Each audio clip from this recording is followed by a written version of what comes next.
Welcome to On the Agenda, the show that lets you know all about the actions your city leaders are making.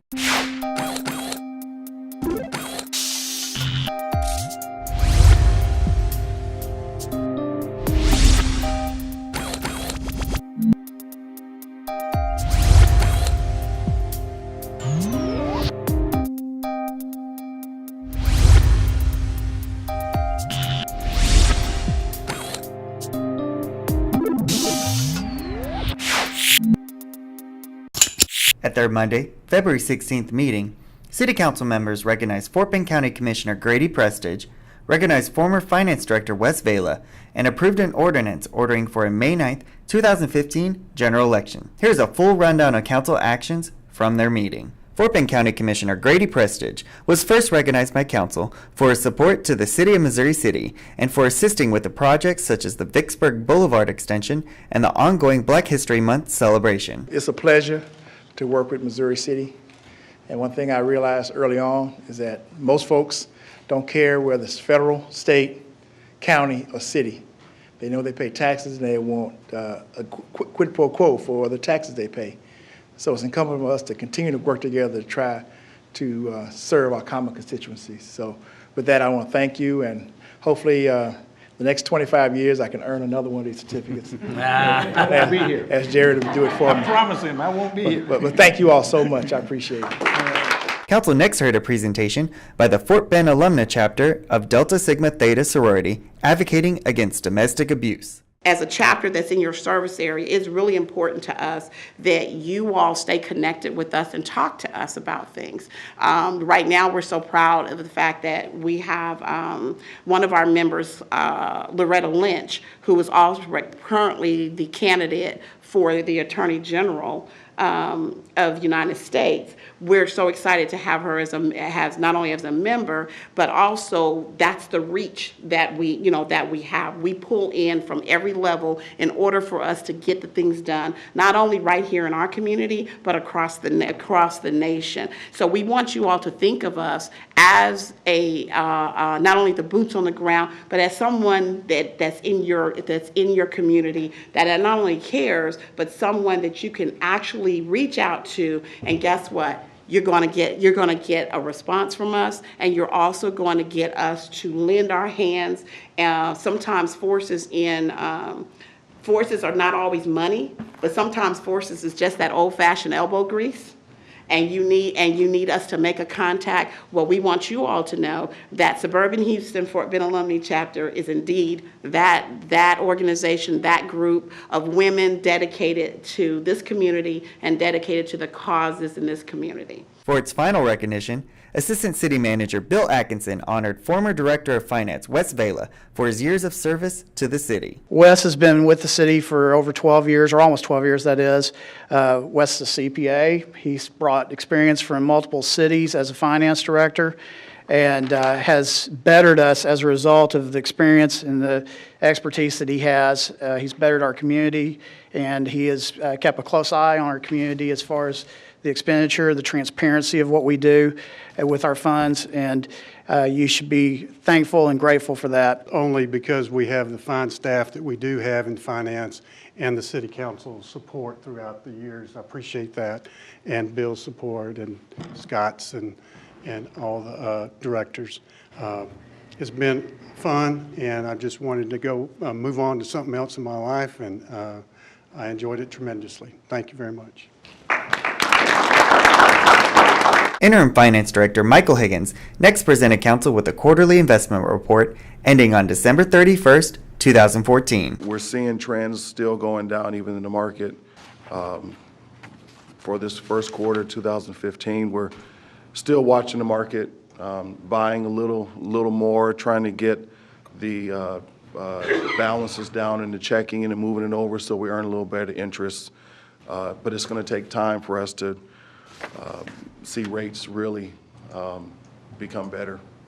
City Engineer Robert Upton presented 5 authorizations and 2 resolutions to council, ranging from authorizing agreements for pump and water line improvements with the Gulf Coast Water Authority, agreements for the funding of utility research, and supporting legislation to create Missouri City Management Districts number 1 and 2. council approved an ordinance to order for a general election on Saturday, May 9th, 2015. Single-member district council members for districts A, B, C, and D will be on the ballot. An ordinance of the City of Missouri City, Texas, providing for a general election to be held on May 9, 2015, for the purpose of electing single-member district council members for districts A, B, C, and D, providing for a joint election on May 9, 2015, with other entities contracting with Fort Bend County for this joint election, providing for election precincts and polling places, providing for appeal, providing for severability, and containing other provisions relating to the subject. Development Services Director Gary Smith, Building Official Dale Wells, and Fire Marshal Curtis Campbell presented several ordinances to council, adopting a range of items related to the 2015 edition of the International Codes, ranging from the Fuel Gas Code, the Mechanical Code, and the Fire Code.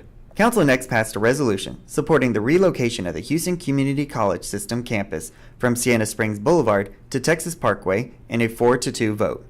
Council members Chris Preston and Yolanda Ford voted against the item. Mayor Pro Tem Robin Elliott was absent due to illness.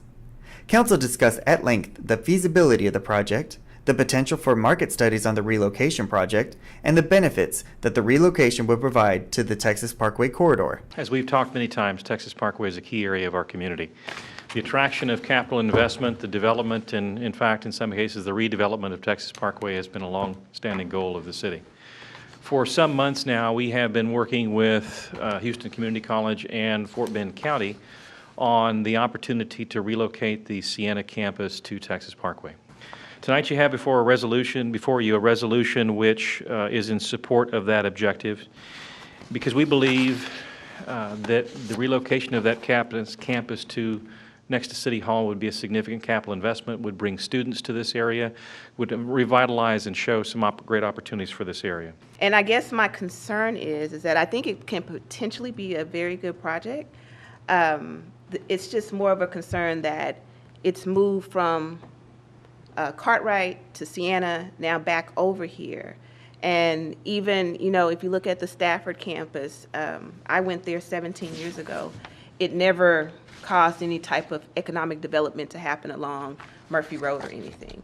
So I guess what I'm looking for is, the numbers to kind of say when we go out and we're selling this to the community that we've kind of done our due diligence on this. Now, if we put Exxon right there, if it works for us like it is, it's the same type of format for the city, then we've done our due diligence.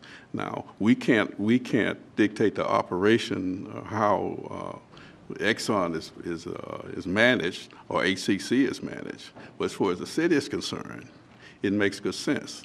When you talk to Dr. Garza, the demographics, the targeted demographics for HCC is in this area right here. Now, this came out of the mouths of the president of this area here. It makes good sense to move it over here. When you talk to the president of the whole, chancellor of the whole, I guess that's his title, he feels very strongly because the demographics, the targeted demographics are in this area right here. There are more people living in the Texas Parkway corridor than in the whole city of Stafford. And hopefully that would be, whereas you look at the Stafford School, most of those people are coming from elsewhere to Stafford because the Stafford population is not that large. So maybe that may help as well. And finally, council passed a resolution approving the submission of a grant application to the Houston-Galveston Area Council to fund the purchase of automated license plate recognition systems for the city's police department. It's a technology that's been out there for a while. We just haven't tapped into it. It kind of goes in line with our intelligence-led policing initiatives that we already have. So we just don't have the technology. We frequently have to ask them to hopefully that the criminal element we're searching for entered from that side of the city, which usually they enter from the northern side of our city where Houston is. But yeah, it'd be nice to But be they're able to putting up cameras too, are they not? Not this type of cameras, although they have cameras in their downtown districts Right, that I are thought funded that by there were. their collection agencies through their municipal court, is how their cameras are funded. I got But it. again, these are going to be attached to our mobile units. These are, yes, these are mobile. You've probably seen them on some adjacent cities' cars. Looks like a bunch of little box contraptions on the back, and even they have it on their Citizens Assistance Support Team vehicles. For a full list of council's decisions, including the consent agenda, click on the council link at the bottom of the MissouriCityTX.gov homepage. Keep watching Missouri City Television to learn more about Missouri City events and programs.